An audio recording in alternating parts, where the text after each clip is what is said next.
Welcome to the Youth Economy Agency. Good afternoon to all of you who are joining us virtually. I'd like to introduce you to our team indoors. We have students of the Arthur Lewis Community College Entrepreneurship class. We have YE clients, people who have been supported by the Youth Economy Agency, and their businesses, their business ideas have received funding and or training from the Youth Economy Agency. We have team members of the Youth Economy Agency, and more importantly, we have our guest, Dr. Hyginus Jean Leon, who will be delivering the second part of our series, Businesses of the Future, the Next Big Thing. We are so pleased to have you this afternoon, especially on such a rainy afternoon. We hope to bring you a ray of sunlight and a lot of ideas. And so, of course, you're not tuning in for me. You're tuning in for Dr. Hyginus Jean Leon, who has over 35 years of experience in economics and financial policy. He is a brilliant son of the soil. He is a St. Lucian.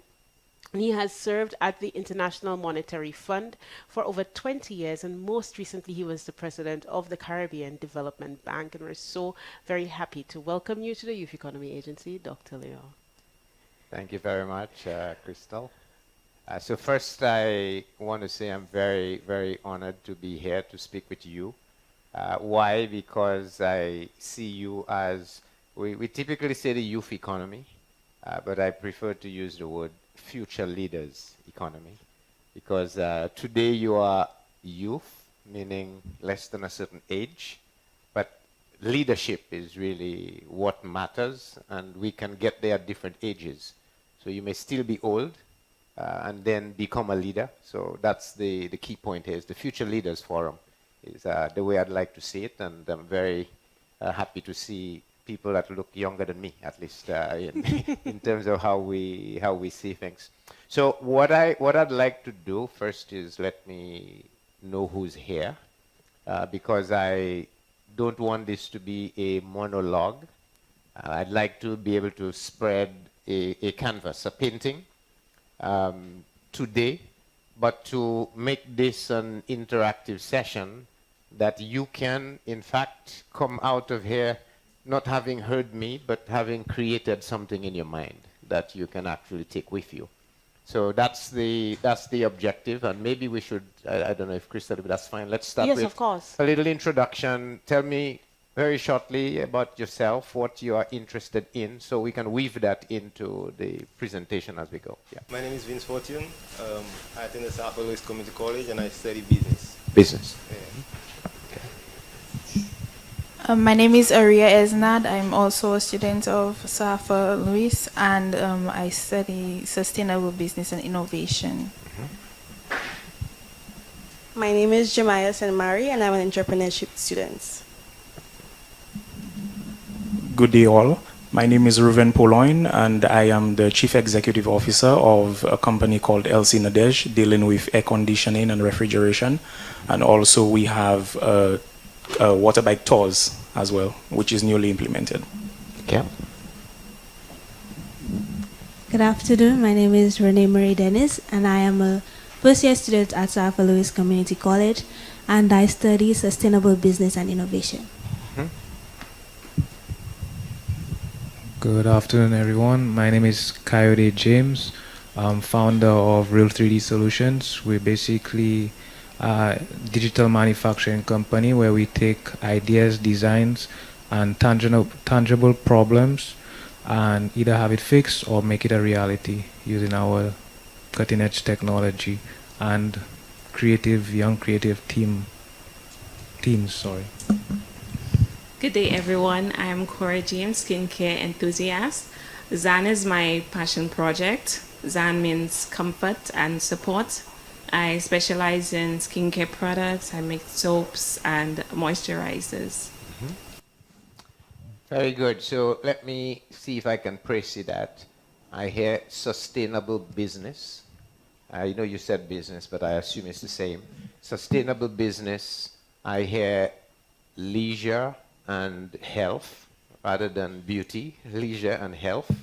And I also hear another type of comfort, but the use of technology in terms of air conditioning to help keep us in a comfortable state. So What this immediately tells me is we have a spectrum of different ideas here, and I'd like to make sure each and every one of you get something out of this presentation.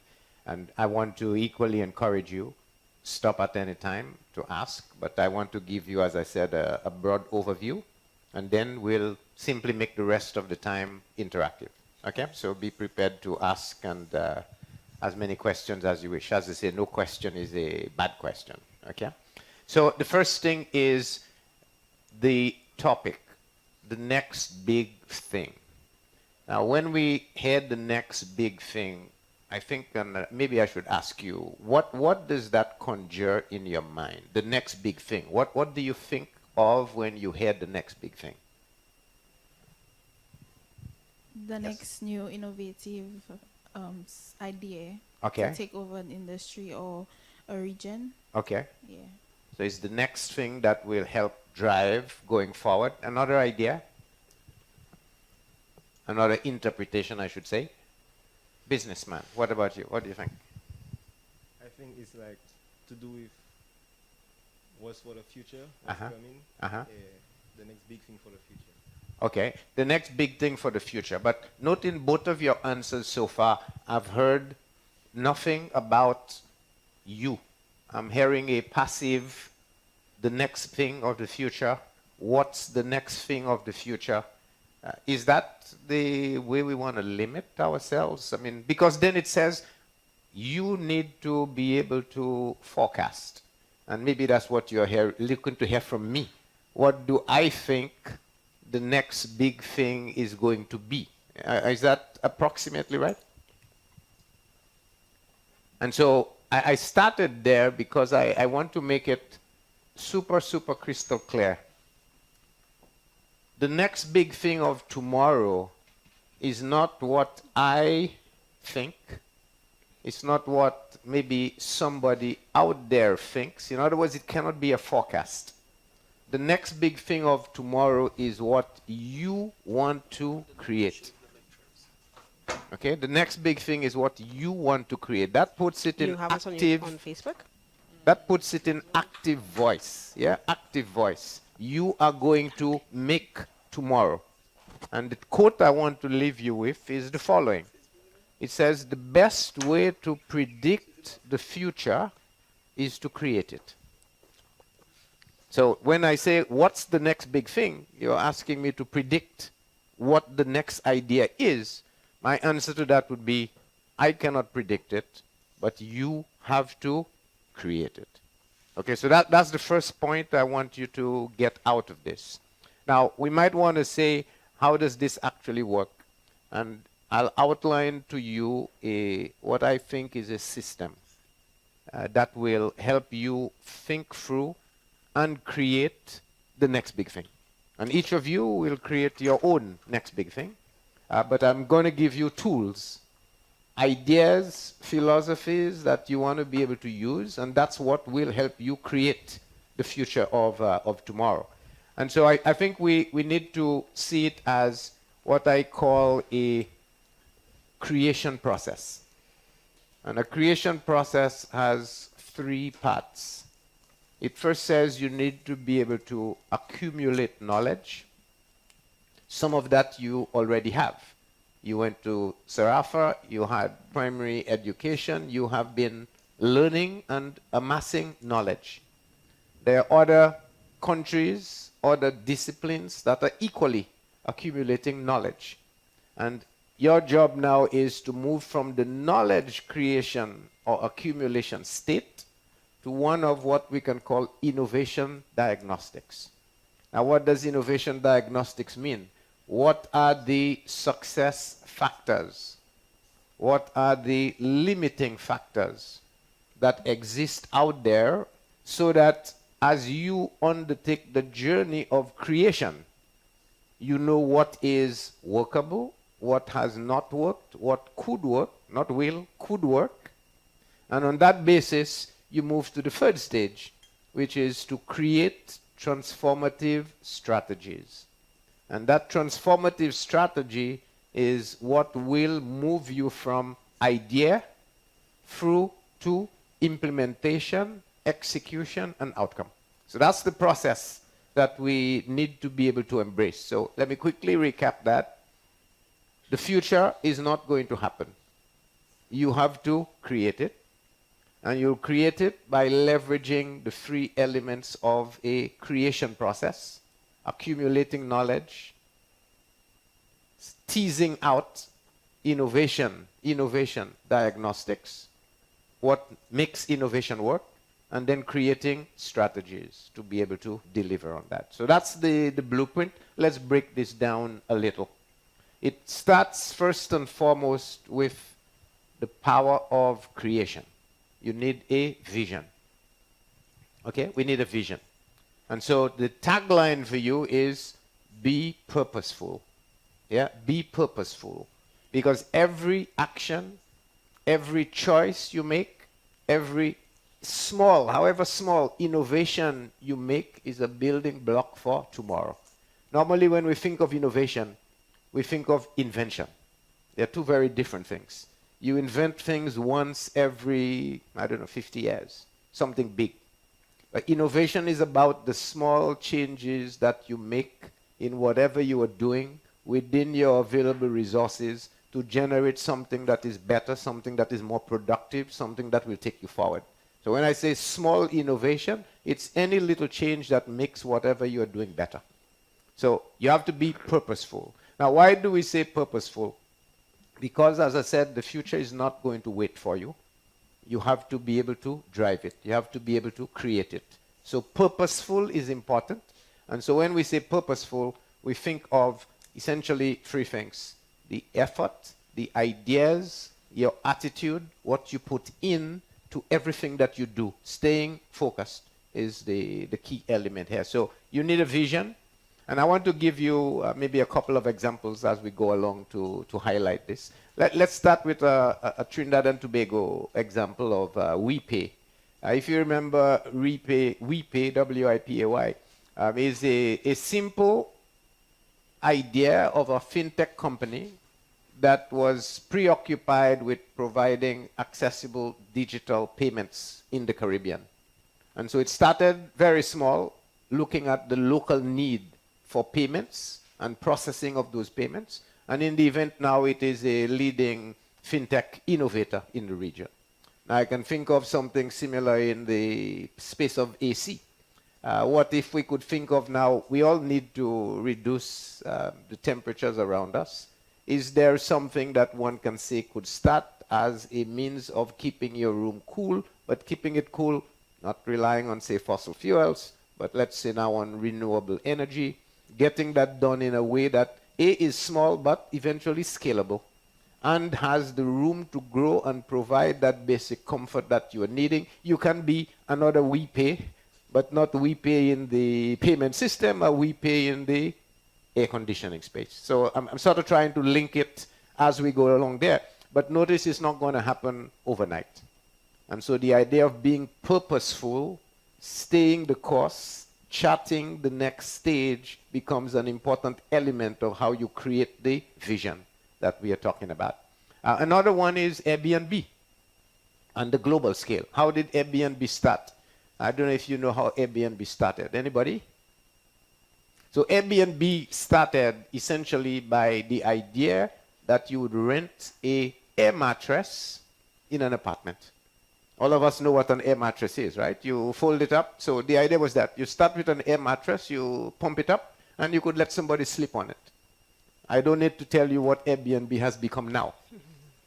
So from that simple, humble idea to this big global industry is an idea of being purposeful.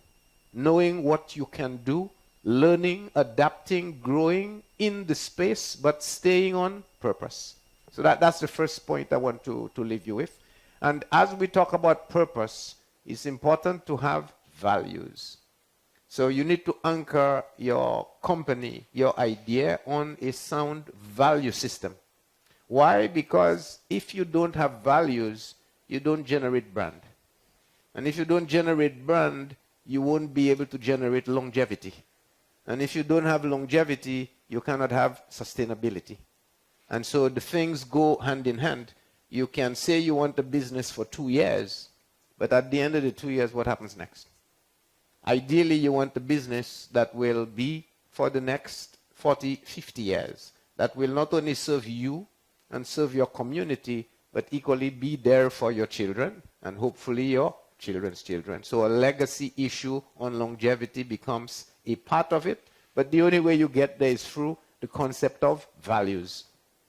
Okay? So making values the anchor to your vision is important. So that's the compass that I want to leave you with. Create it, anchor it on values, and I can give you, again, another example of how values enter the system. In Barbados, where I was, or have the privilege of living, or have lived for the last 3.5 years, a number of the resorts on some on the East Coast, some on the West Coast, they've adopted what they are calling eco-friendly tourism. And so they operate on the principle that what you need is sustainability.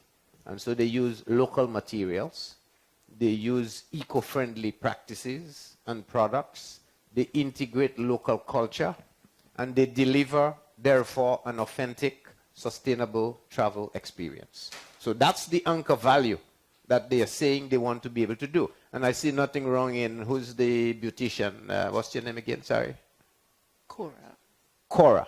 So Cora, now you could say this is an idea in terms of value that you want to be able to promote, that your beauty products, your comfort leisure products, have to embrace sustainability, must use local products, embed within it all the stories our grandparents taught us about the hibiscus leaf and the orange, the l'orangeette leaf, and so on, in terms of creating products now that capture not only the local produce, but the culture that makes it distinctly a St. Lucian experience that you can now market not only locally to perpetuate it, but equally to the external outside world.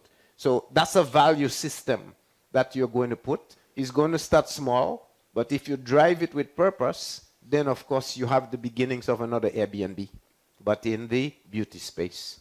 So that's again another idea I want to leave you with. The second big point, second to being purposeful, is we need to think holistic and sustainability. We talked a little about making this thing long-term. But being long-term means we need to be holistic. Now, what we mean by this is economies are a system. They are a whole. Now, you might think that I am doing one business, AC, and I'm doing another business, beauty products, and I need to do this on my own. The sad truth is, and I want you to really remember this, the principle of growth is sharing. So we need to share to grow. Now what we mean by this is you need to share the whole vision.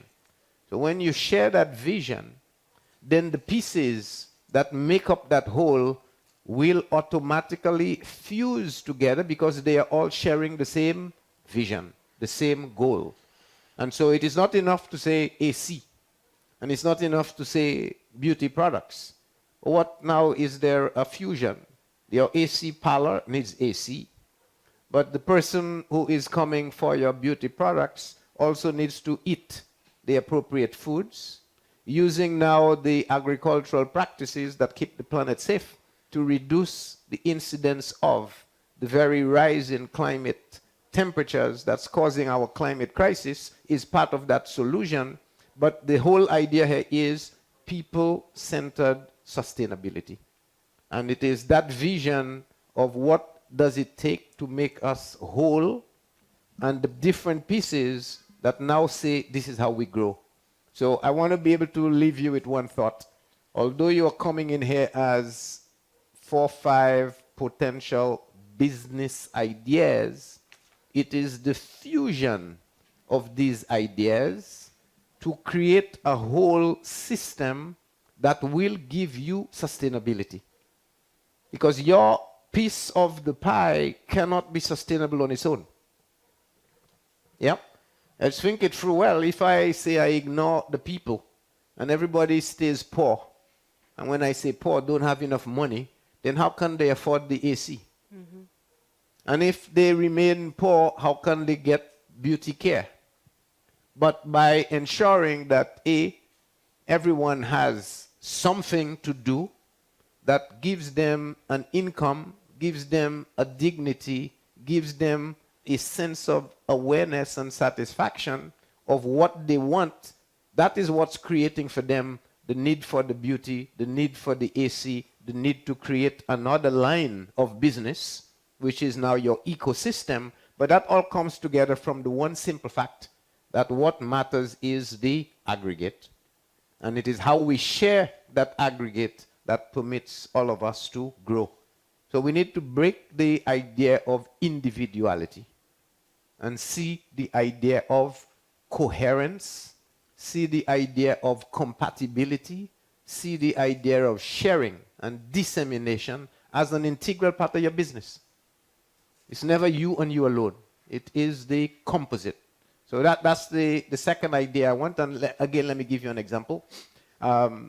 In Jamaica, the organic farming movement created a market, or let's call it a movement, where organic farmers collectively promote sustainable, locally grown food, reducing imported goods at the same time and fostering local resilience.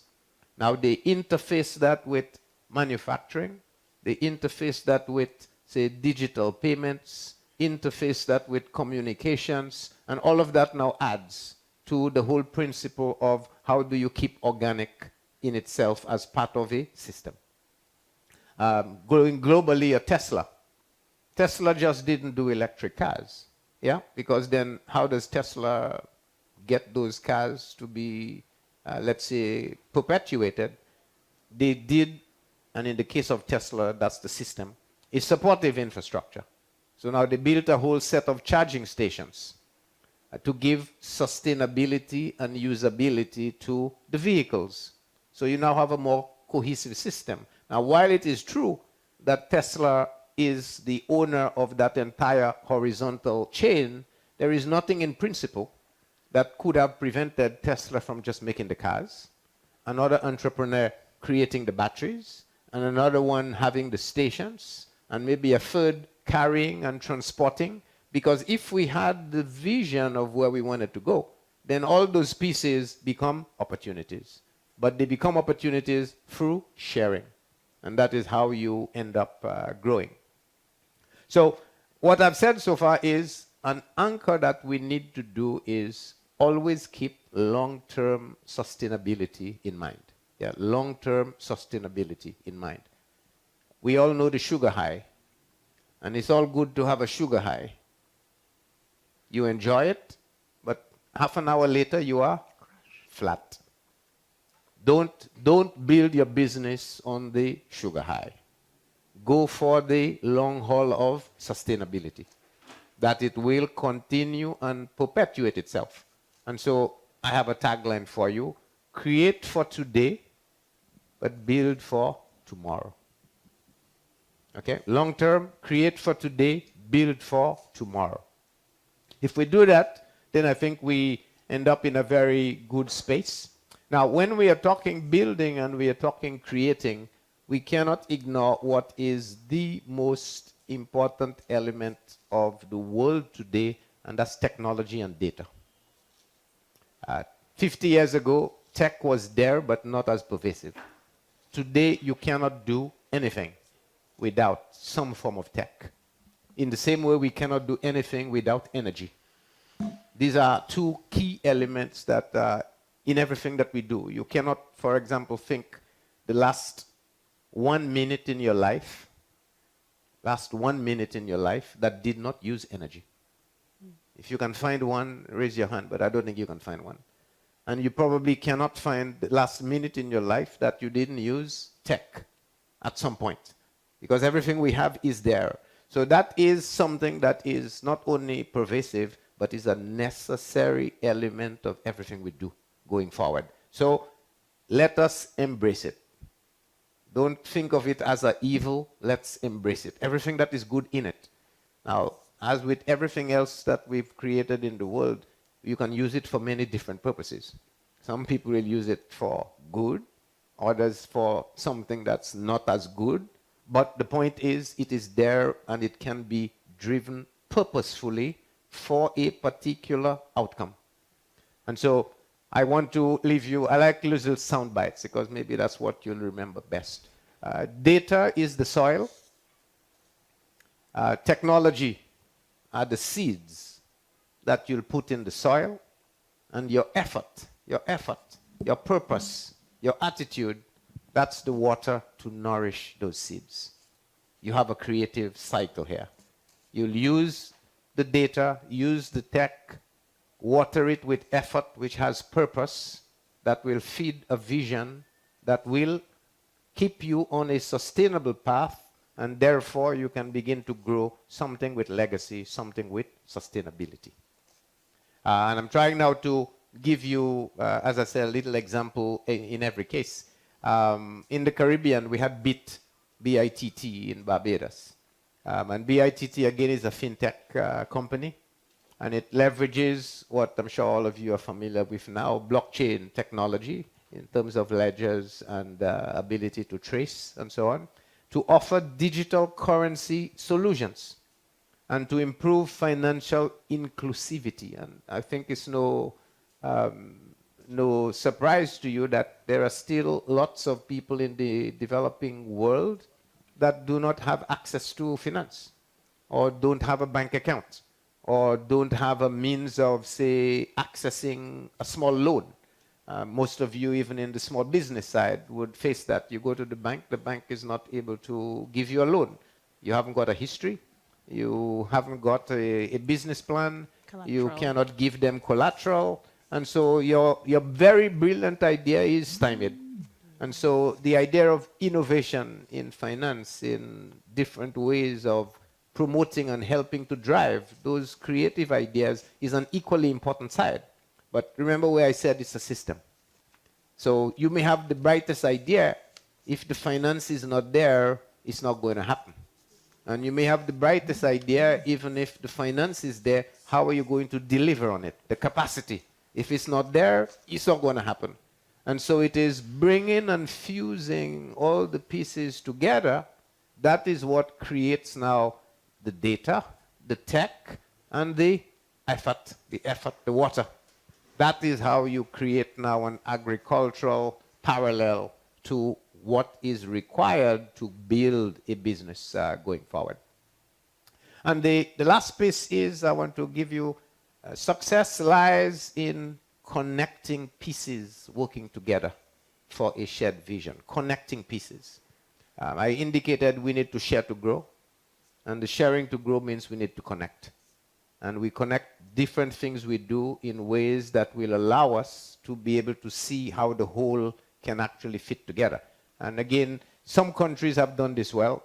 Jamaica's tourism connects with agriculture, connects with manufacturing, connects with entertainment. And so you have one product. It is tourism, but see, it reaches all the different elements. And so when we talked about the beauty and the air conditioning and the agriculture, it is now forging. But these forging elements cannot happen on their own unless we have an awareness, unless we have an attitude that we need to share.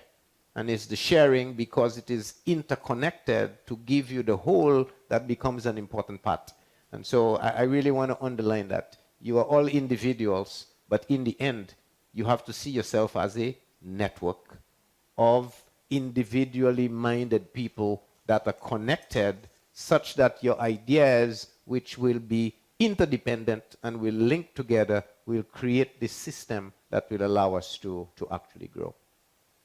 So with that said, let me sort of wrap up, because I've spoken for a good bit, by talking of a couple of practical applications in your space, and then we'll open it up for you to tell me how you see yourself building. So the first is in agricultural services. And we can have one, again, soundbite. From soil to shelf, let data be your guide. Okay, so that's a whole sequence. From the time you plant to you harvest, to storage, to transportation, to the supermarket or your own roadside selling, to the table, all of that is one system. You may own the whole system, or 5 individuals may own parts of the system, but you need to preserve the whole. Else, the thing doesn't work. Second, in beauty and cosmetology. Let's take next point. Beauty isn't skin deep. We've all heard that part. Why don't we add beauty is planet deep? You like that tagline, Cara? Cora. Good. So make beauty planet deep. What we mean here is we need to integrate eco-friendly materials, minimal packaging, no or little plastics that will allow not only the sustainability of the country, sustainability of the planet. And you get all the beauty and the parts of it as one. So change the tagline. Beauty is not only skin deep, it's planet deep. On hospitality and food services, what about feed the world responsibly? Quality and sustainability can coexist. Yeah, quality and sustainability can coexist.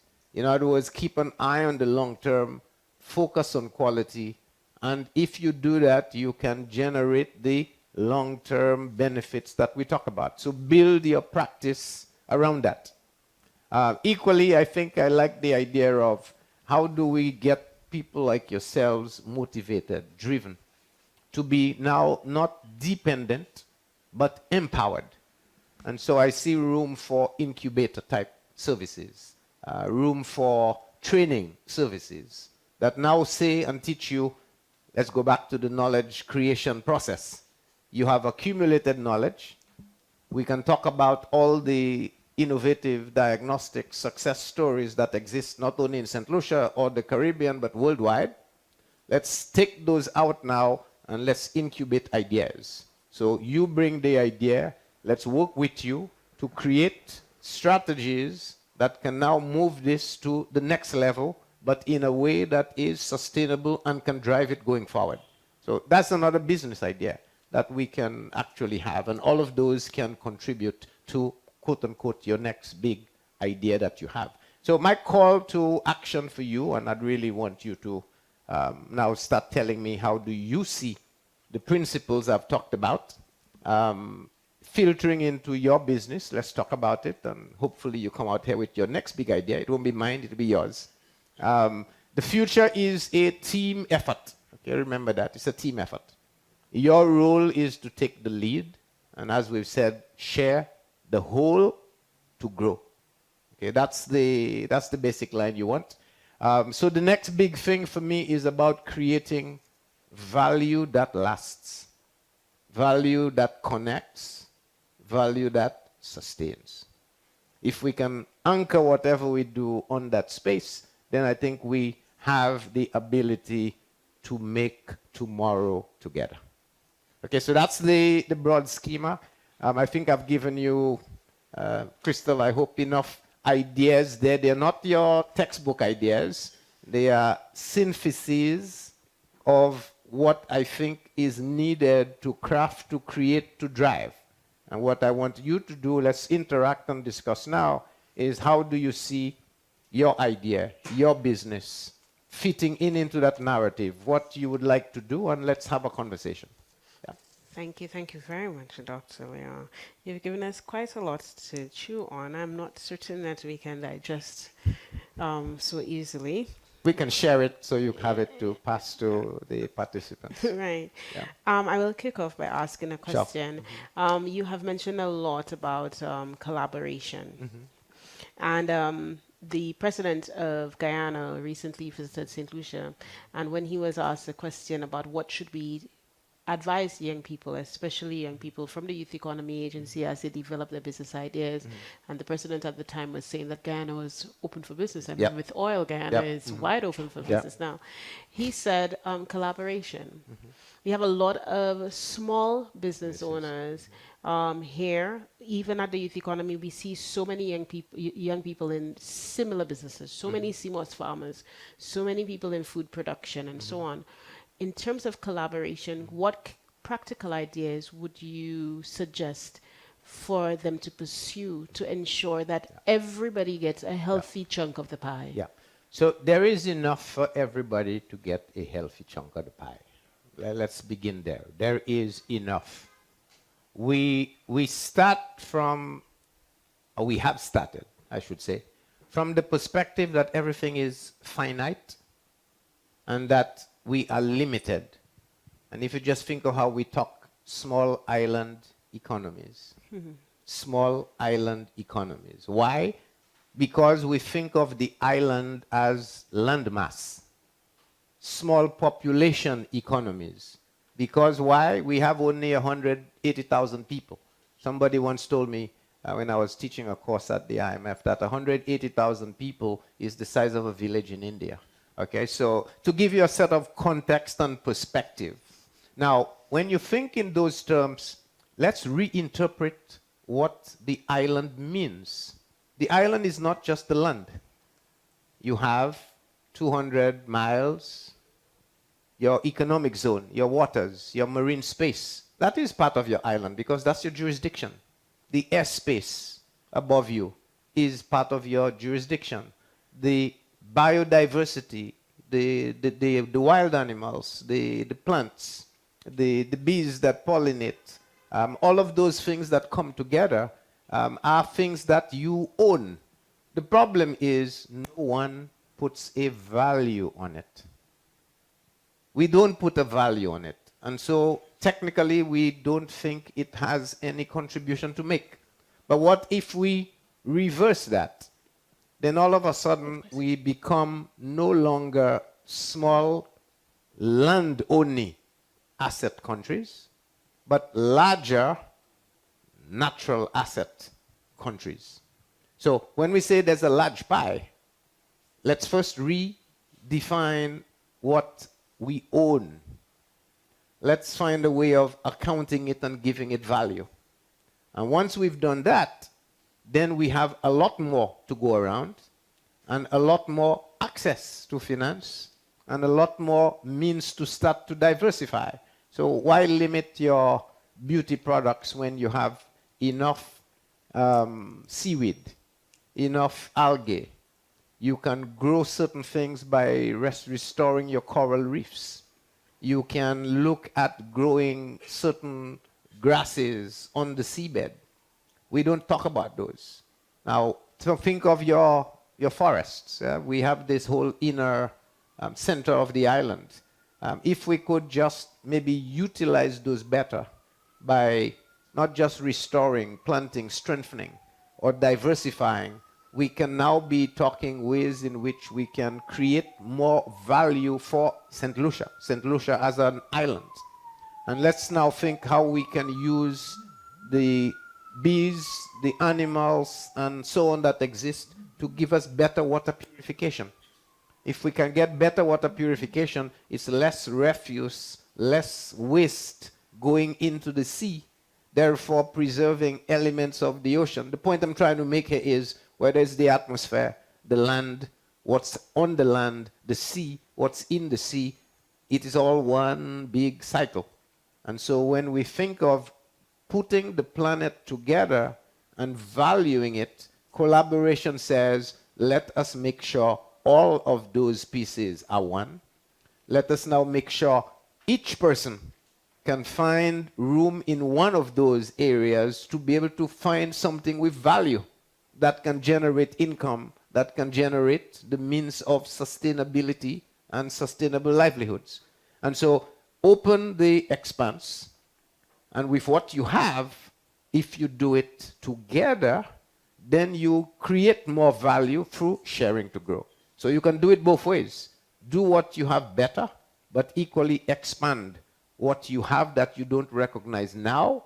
And by doing that, you create opportunities to give you a wider, more diversified state through in which you can benefit. Awesome. Thank you very much. Questions? Yes. Um, if, um, The mic doesn't seem to be on. It's on now. so you were, especially when you were saying how it's not for interpretation, like for it's not for us to guess or go and quiz and pick someone's brain about what is the next big thing to us to create it. Yes. And that's a sentiment that I share also. As you may know, like you said, because we're in a small island, everyone thinks very small, oftentimes. And it's a very common sentiment among young people that there's nothing to do in St. Lucia. Yeah. And I personally don't think that at all. Yes. I mean, the foreigners seem to be attracted to what we have here. Yeah. There's something here. Sure. I'm telling you that. Sure. But it's something that I often say is, guys, Rome wasn't built in a day. Yeah, correct. America's economy wasn't built in a day. Yeah. Somebody had to do it. Somebody had to stay and start at ground zero and build it to what it is now. Yeah. So why when we all leave, what do we expect? Yeah. You know, we have to stay here, innovate, and Yeah. make something of Sure. what we have, our economy. Yeah. I mean, yes, we may not have all the natural resources and oil and everything, but look at Singapore. Singapore is extremely small. They don't have the most natural resources, Yeah. but they have some of the strongest economies Yeah. for some place so small. Sure. So I do agree about what you say, and it's something that we young people have to learn to create, Sure. Yeah. But also we also need the permission to create, Yeah. because oftentimes, because we're so young or so small, our voices Are dumb. are not heard, Yeah. stampled on. I cannot tell you the amount of times I've come up to people Yeah. and say, you know what, I have an idea, and they're like, okay. You're too young. You're too young to have an They idea. just have my okay, Yeah, and they just brush it off. Sure. But look at America, Yeah. in places like where people 16-year-old innovating an entire industry based on a small idea that they had in their garage that they Yeah, started. precisely. But somebody listened. Yeah. Well, not just somebody listened. I think for me, it starts in what we say we need to re-engineer the social psyche of the nation. Re-engineer the social psyche of the nation to one of a growth mindset that says we can. Yeah, we can. And if we can, then the question is simply how and what is our responsibility in delivering. And that's why I say it starts with a vision. And you have the vision, but now it has to be facilitated. It has to be supported. It will only be supported if everybody around you believes, yes, we can. You know, I once had this line or tagline of saying, St. Lucia's motto, the land of the people who saw the light. Yeah, I added, who saw the light. What is the light? The light is the potential, the ability to make St. Lucia somewhere different. It's not yet there, but it can be there if we can change our mindset. And it has to start with not the youth, the future leaders. Yeah, the future leaders. Future leaders can be kindergartners. Yeah, they can be kindergartners. There's no idea that is the preview of people only after a certain age. There's nothing that says that. But you need to be of the awareness to say, I hear something that has potential. And I say if we anchor it on values, we anchor it on sustainability, we anchor it on interconnectedness, and we anchor it on sharing and collaboration to meet the whole, then we have the beginnings of the recipe. So that we can now say, take the effort and the purposefulness, put it now with the tech that we can bring in and grow with the data. So we are not just guessing. We are using evidence to drive us to the next stage. Then we pull this together and you can be a mighty, mighty force. Before I call on Ruven, who I realize got the mic so that he can ask a question, I just wanted to address a statement that the young lady made in her when she spoke a while ago. She said about permission Yeah. to create. And I would like you to speak to permission Yeah. to create. Yeah. When a few moons ago, because I'd like to think that I'm very young, I attended the University of the West Indies. Dr. Joseph used to challenge us and say that my generation was his generation was the last generation to fight for something, and my Yeah. generation and beyond we did not take up arms literally or theoretically for ideas and for things. Yeah. Yeah. And right now, as we work at the Youth Economy Agency, we see certain traits Yeah. in the younger millennials and Gen Z. Yeah. So if you could Yeah. address a little Sure. bit about permission and whether or not Yeah. permission is needed to create. Sure. I said a while ago that what needs to change is a re-engineering of the social psyche. And that holds to the very point you make about permission. What do you mean by permission? Let's just think for this a little. It says that whatever I am going to do has to have societal approval, or the persons who are leading society have to give me the okay. Now, it's fundamentally we are training ourselves, training our kids into a do, don't do from the time you open and draw your first breath. In the same way, we have identity, individualism from the first time we are given a name. We are not in the business of we, because I don't identify with Crystal as we.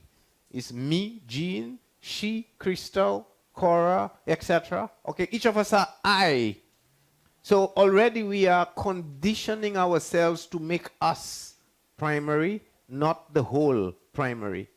And when we do, and just think how you are grown up, it's always don't do this, don't do that, don't do this, never do this, never do that. And so it's the accumulation of all of those that create a set of permissions. They create a set of permissions. Those permissions are defined as our social norm. And that is where you get your guidance on. So we need to flip this to a new set of norms that said now, we welcome ideas because that's how we are going to grow. We welcome failures because it is out of failures that we can make success. It is not only the people who succeed, they're the only ones that society accepts. The moment you're a failure, society rejects. But see what it does. It leads to this very point that you as a young future leader feels you need permission. Yeah, you need permission because it's taboo. It's taboo. How dare you as a young kid come up with an idea? No, it's taboo. But if we flip that to say every good idea can come from anybody, from any age, from any strata of society, and what we will do is to see what's good in this idea, how it serves the better good of country, not the I, country. Then I think we end up in a very totally different space. Ruven. So at the very beginning of your presentation, you spoke about innovation, and you asked for definition. Yeah. My question to you is, what do you think, in your experience, is a new innovative idea, which is, or new trend, which is currently making its way right now? Yeah. Well, so first, again, definition-wise, I think we are innovating every day. For that matter, we are innovating most times every minute. As long as you are stopping to reflect and self-assess, you are in the business of innovation. Because you are coming out of this with something that you could have done better, something you could have done differently for making you better. So that's already innovation. But this is aggregate and across the board. What you're looking for is one big idea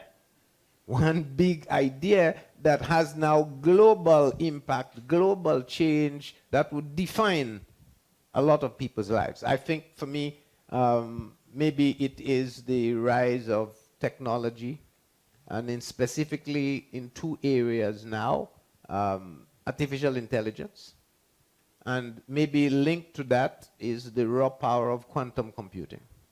When you bundle those two together, it says things we are able to do now, we will be able to do it in one fraction, not even a fraction, a fraction of the time it would have taken not just you, but an army of people to deliver on.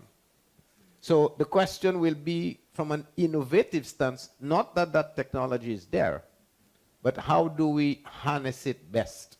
And what AI, in a sense, is a tool that now says we can harness the computing might, the access to data, the access to everything that is known, the knowledge accumulation phase, and the diagnostics from that knowledge accumulation phase to give you solutions that benefit you from all that has happened before, so that you now can create those strategies that we talk about to move you to the next phase. So innovation for me, I think two bigger ones would have to be in the tech space, AI, quantum computing.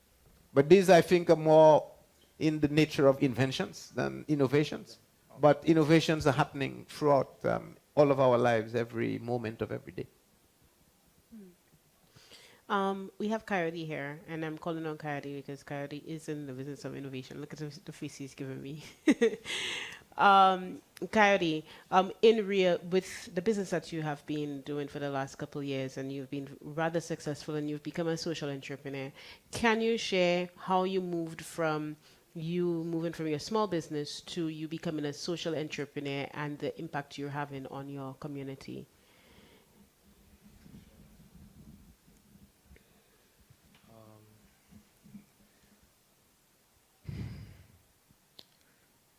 Well, moving from an entrepreneur or building a business to developing a social enterprise was something that came with, like you rightfully said, started with purpose.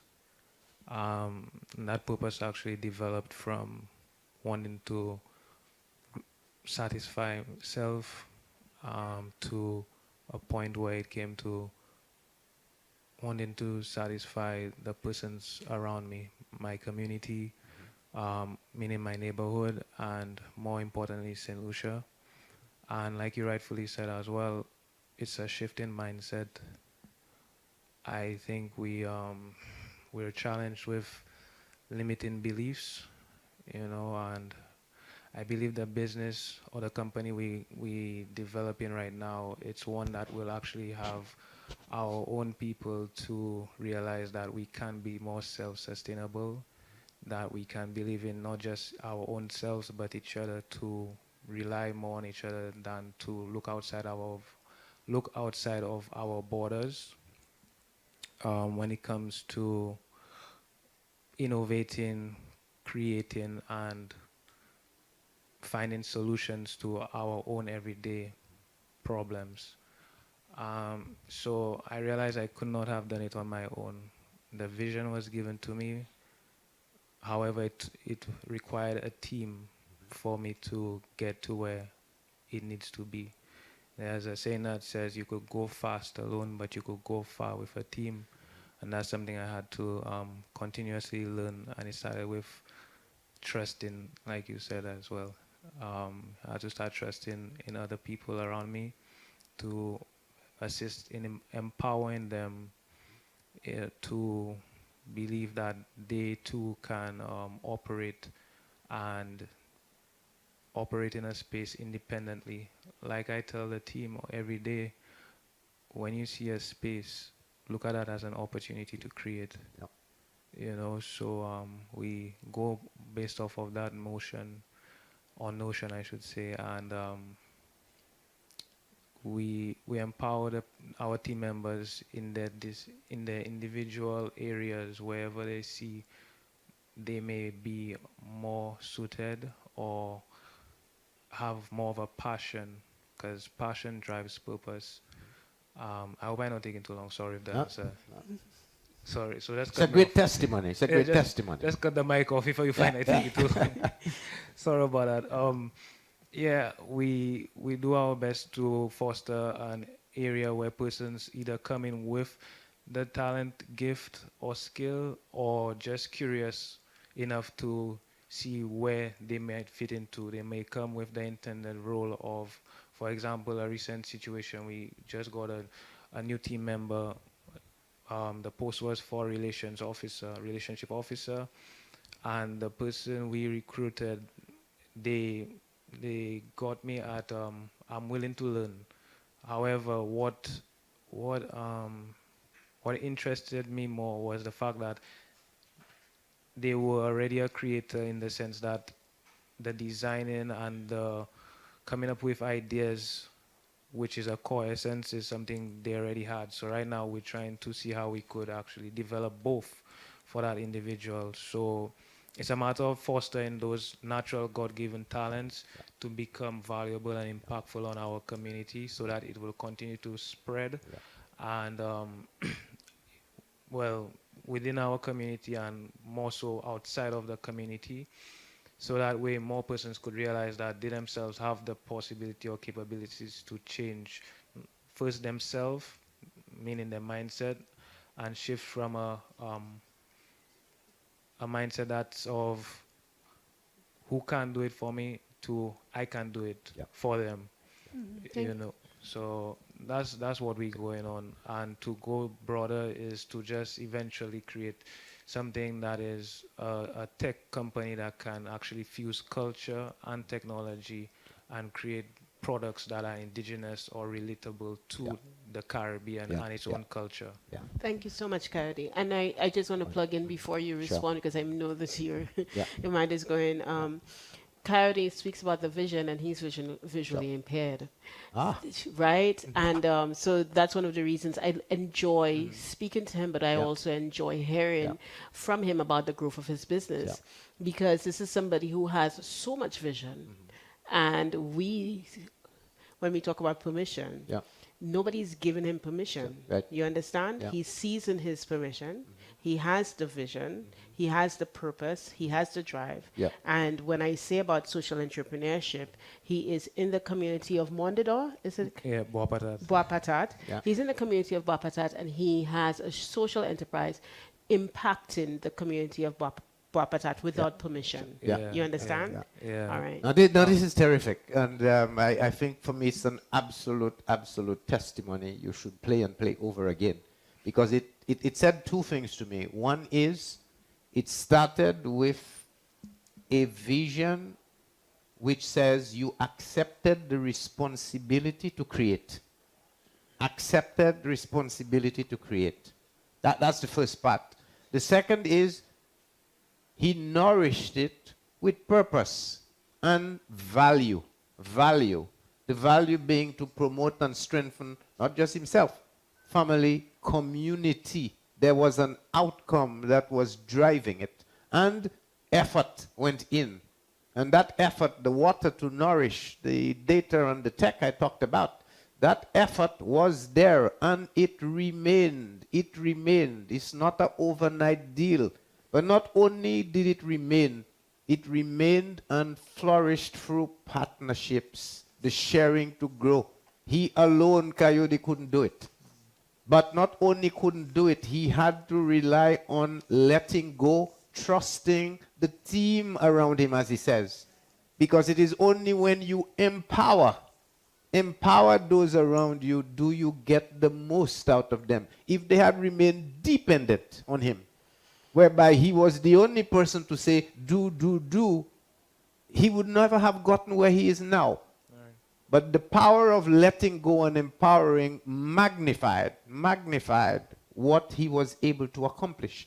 And these are all, I think, lessons that fit very nicely with the narrative that I am presenting here. And I really think this is a terrific testimony. Coyote wants to come in. Yeah, I just wanted to also, there's a few points you made earlier in the conversation. I just wanted to, give an input on it as well. Permission for one, it's something like I look at it where don't don't ask. Work to a point where they come and turn around and ask you, you know. And I'll leave it like you said. There's different talking bites. There's a quote I always lived by. It said, the unreasonable man persists in change, whilst the reasonable man adapts to change. Therefore, all change relies on the unreasonable man. I may have chopped it up a bit, but Yep, yeah. yep. And also, FAIL is actually an acronym, I like to call it, which says first attempt in learning. Mm-hmm. So as you continuously fail, Yep. you continuously To grow. learn and Exactly. grow. you know. Exactly. So that's that. Thank you for Thank those. you, Coyote. Yeah. So can you say the next big thing may lie in social enterprises? We have been taught about, with our free market teaching, we focus a lot on individuality. So the individuality of my business, my growth, my profit, me, my legacy. But right now we're seeing social enterprises such as Helen's Daughters and what Coyote is doing. Will the next big thing lie in social enterprises? Yeah, I think the next big thing for me is we all have to recognize the one failure that we have had over millennia. Not this generation, millennia. We are all part of a system. We are all part of a system. Therefore, only when we recognize we are one, we are a system, will we truly, truly rise to the next level. Okay. And I think we will all get there at some point. And I think Coyote, from what he has described, has gotten there. Well, when I say has gotten there, I see you shake your head. You have understood the power of togetherness, the power of partnerships, the power of sharing, the power of learning and adapting from things around you, the power of failure. It is that mindset, I call it the growth mindset. It is that mindset change, that is the next big thing for me in terms of purpose-driven things. Not what will happen. I don't know what will happen. But what I would like to happen, what I would like to create, what I would like to change is that mindset. Okay. Moving from individualism to seeing the system as a whole. Awesome. Any other questions? No? Riyadh, I see your cheek shaking emphatically. Here, are you trying to ensure that I don't see you behind there, Riyadh? But maybe we should ask each of them, not what the next big thing will be, but what they think coming out of this stuck most with them, or what they would like to think about, or even commit to wanting to create, because that defines the next big thing for them. Awesome. Let's start with the gentleman from South Lewis Community College. What resonated the most with you and coming out of that? Yes. Well, out of everything, I'm not the only one who has spoken. Out of everything you've heard, and your own reflections, your thoughts, For me, the next big thing, as you said, was in AI, especially, because in healthcare and all other sections, we see AI getting added in all of those. So, as you said again, how they use it, because it could be used for good and bad. So yeah, for me, AI would be the next big thing for the next generation. And So are you willing to commit to saying you want to develop, create something that uses AI for the benefit of St. Lucia? Because that's your next lifetime's work or mission we are talking about now. yeah, or if not create, somewhat join with it. And Don't limit yourself. Don't limit yourself. Take on the responsibility to create it. Others will join you, but don't wait for somebody else. Start, yeah? Be bold, don't limit yourself. I think what stuck with me was essentially what you said, community, and how everything works together. And when you look at the strongest economy, it's only because you could see that they're a team. They coordinated, the markets make sense, the economy flows, the different sectors are doing well, the people are doing well. That's what makes a strong economy. Yeah. And the other thing that stuck with me, of course, was the permission. Yep. And I think sometimes it's hard. It's hard because you're young, you get intimidated. What you have to say may not necessarily be what anyone has to say. And I think I've always been the inquisitive type, maybe too inquisitive. And sometimes Never. Never. sometimes the ideas that I would bring up, sometimes in class or to teachers, they were like, you know what, that's not too possible. But I was like, really? And I mean, there's a lot of areas in St. Lucia where the legislations, they don't support what could be or what could become out of, especially the energy sector, which is a very tight-knitted sector in St. Lucia, and other sectors too, that it's so hard to break through. And I guess I just like to break through things because it has my attention, and it probably will continue to have my attention. And when I speak, they probably will not like it, but like you said, permission, I don't need permission. As long as I have an idea, I have a passion, and I have a purpose. Go with it. I'll go with it. Absolutely. We need revolution, so.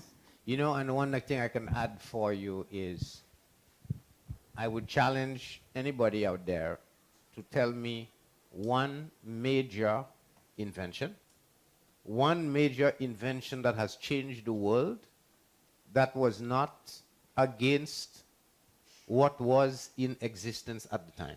There isn't any.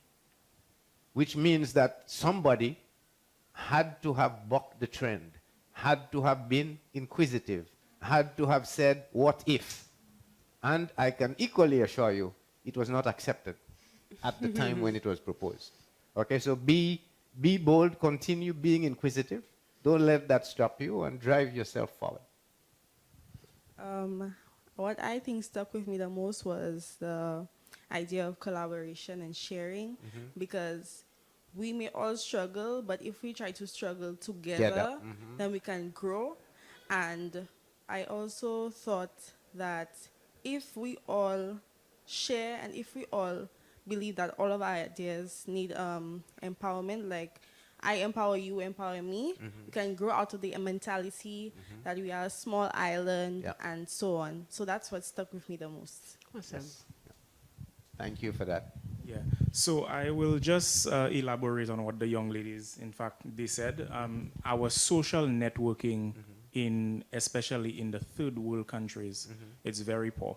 When you look at the first world countries, especially the US, there is a very, very quick and instant, especially when it comes to business. And here we take we take social media as more relevant than a business mindset. So a leisure mindset is more prevalent than a business mindset. And I could give an example like myself. Sure. Starting a business. That's why I'm not even on social media anymore. I used to be on social media, and I had many friends on social media. And when I started my business, no friends. Yeah. So I decided, wait, that makes no sense. So I got off social media, and I started living in the real world, getting real friends. So I think we have a problem here where we take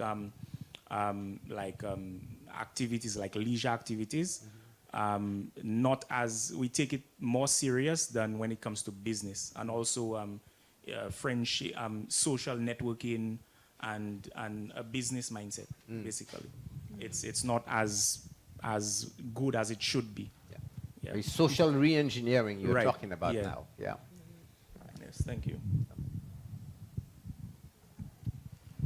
A pleasant good day to all. Good afternoon, yeah. Afternoon. Yeah, for me, one of the biggest things is the future is not going to happen for you. Yeah. You have to create it. Yeah. And I had to sit and reflect on this. And it made me jump into so many other things that you said, that, the principle of growth is about sharing. Yeah. And then to further go on to say success is in connecting with success is in connecting pieces to create a whole. So, I mean, there was nothing much that I could actually add on to this, because when you look at this, I think this is the next big thing. And then we spoke about sustainability and having things, collaboration. So for me, I can speak about myself and my own little business. And you said something from soil to shelf. Yep. Let data be your guide. And there's so much. So when you look at all of those, you can realize that it's not just about you. It's more about how you can look at it as a whole and see, hey, these are the limitations or my shortcomings, or because I have a little bit of resources, I may not be able to fulfill everything. But if we put resources together, so for example, I create chips, but then I don't have a farm, but then somebody else does, they could probably provide me with the resources necessary, so then I don't ever run out, or I don't ever come into a place where, I am short of stuff, and then that goes to show, or it falls back with the sustainability that we speak of. So I think the next big thing is it's collaboration. Yeah. I think that's what it is for me. Well said. Well said. For me, the next best thing is innovation. Well, with manufacturing the products, I use mainly natural ingredients. However, my packaging is plastic. It's not natural. Yep. So I've always been thinking about it, and actually I've been actively searching for sustainable packaging with bamboo. Sure. Yes, so I'm looking into moving into bamboo packaging as opposed to the plastic packaging. Yep. And I do intend to collaborate, because I always believe that teamwork makes the dream work. Sure. And you're able to achieve way much more as a team as opposed to you on your own. And you're aware that the bamboo is being used now not only for making paper, but making fabric. So you have bamboo tops, bamboo underwear, and the pliability and breathability of bamboo is perfect. But I would take it even one step further. There's no need to be relying on bamboo imported, say, materials. Why don't we create and carve X number of acres in the hinterland in St. Lucia and make this a bamboo plantation? And then what you next need is, and the technology is out there, an investor willing to now take the bamboo, the raw product, and create the materials that you need for a eco-friendly packaging that can now give another line of diversification all in one line. So your beauty product links with agriculture, links with manufacturing, links with keeping the planet healthy, and we can even go down the line of what's the carbon sequestration content of the bamboo that is growing as you are using it to do your product. So let's just think big. Look at all parts of the interconnected system, and opportunities will just mushroom. Yeah.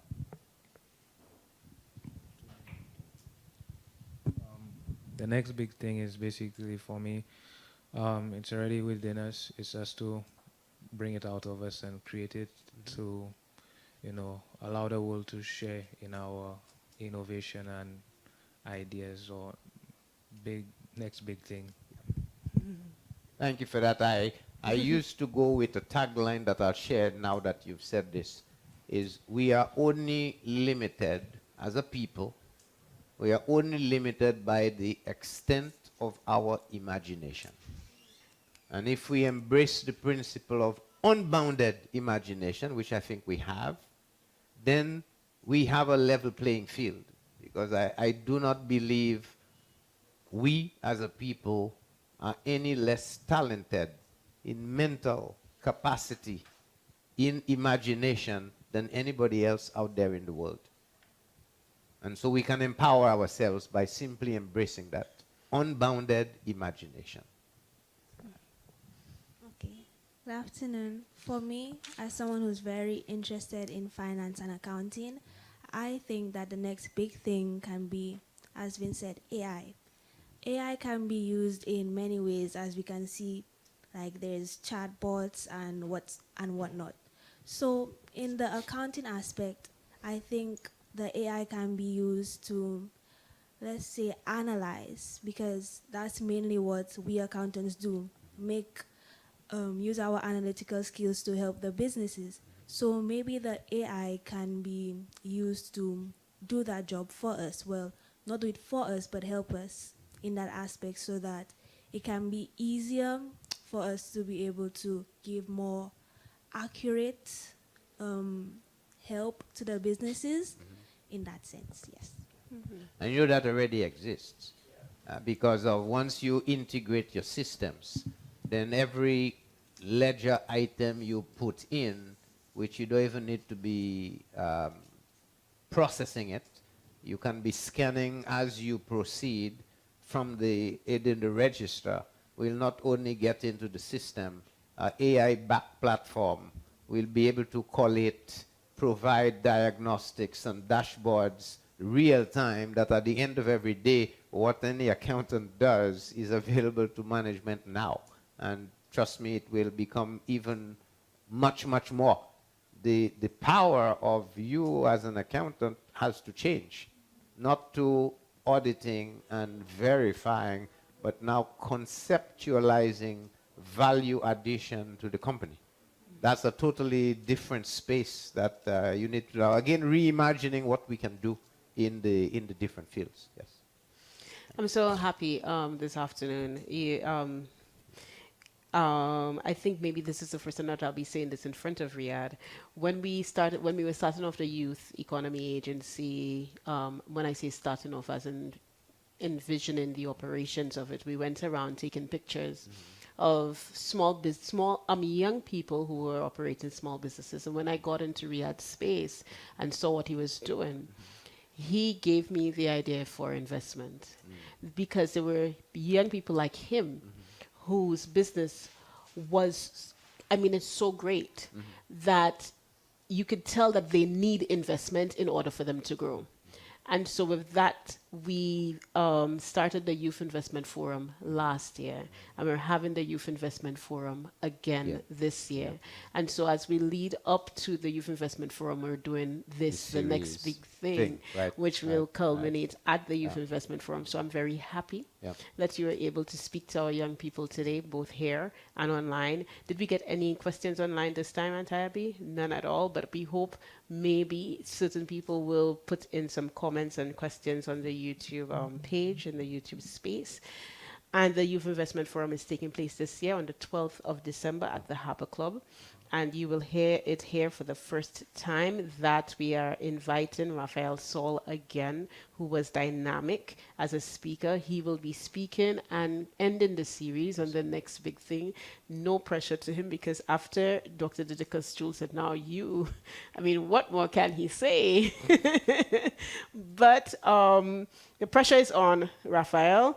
And for our feature speaker, we'll be having Skinny Fabulous out of St. Vincent, whose government name is Gamal Doyle, and he will be speaking to investing in young entrepreneurs, millennials, and Gen Zs as trailblazers. So for you to get in, you don't have to pay anything. You just have to register online. Go to www.youtheconomy.lc to register for the Youth Investment Forum, and we only have limited seats available because, I mean, Harbour Club cannot fit 1,000 of you, right?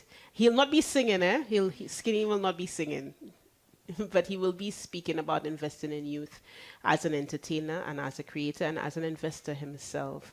So thank you, guys. And also on the 22nd of November here in St. Lucia, we celebrate what? What do we celebrate? No, Thanksgiving. No. no, y'all don't know. Y'all don't know nothing about your culture. We celebrate Saint Cecilia's Day, the feast of musicians, and we will be having Yay Marketplace at Constitution Park for the entire day. And young people like yourselves, clients of the Youth Economy Agency, will be selling their goods and services. Right? So you will want to come out to that on St. Cecilia's Day. And why are we calling it Sounds of Youth Innovation? Because the young people who are also clients of Youth Economy Agency, who are in the creative industries, will be performing. So we do have some young people like Shemi J, who is a client of the Youth Economy Agency. All pressure on you, Shemi J.